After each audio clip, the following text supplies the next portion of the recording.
If we attract everything we want in our life, then why all the suffering in the world?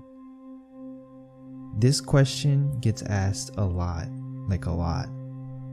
If there's so much suffering, people starving, dying, anything negative, the law of attraction must not exist.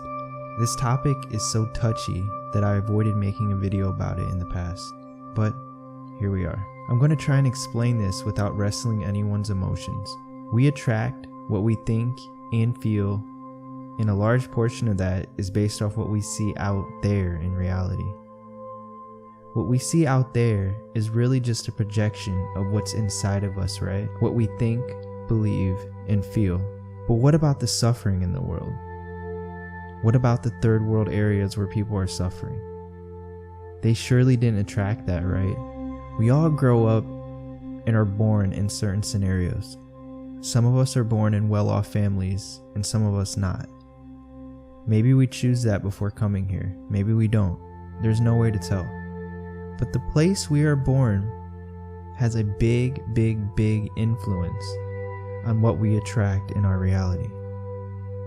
If you grew up with your father being Jay-Z and your mom Beyonce, you will grow up with a mindset of extreme wealth, business skills, and probably pick up singing naturally.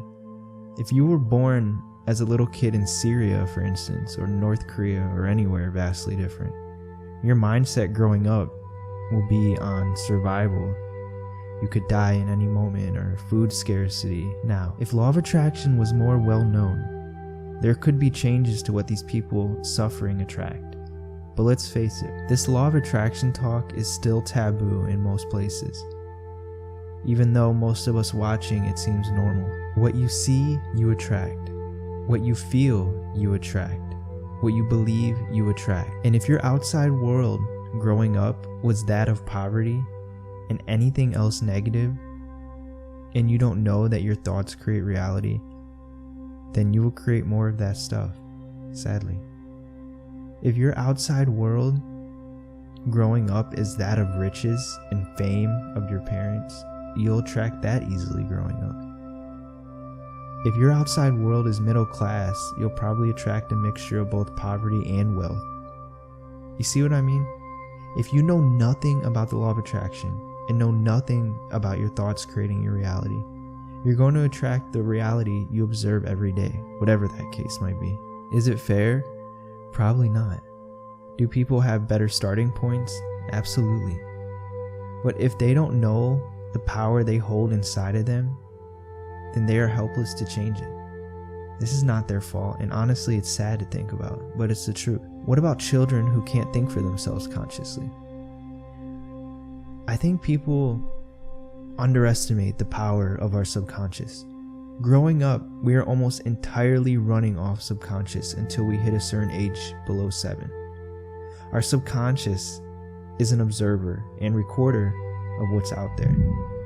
Poverty or wealth is just an energy to it, and it's not until the conscious mind comes in that it starts putting labels on it all. Look guys, we are always attracting things into our life. If you don't believe that, go be angry and frustrated and hateful for a week and come back and tell me how much good things popped into your life. Or go be happy for a week without fail and tell me all the bad things that happened. I know this topic is touchy. I'm not blind to see the suffering in the world. But I do know why some people suffering end up suffering.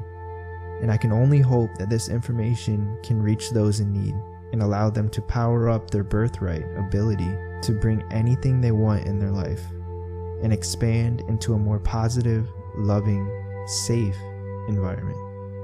Thank you for watching.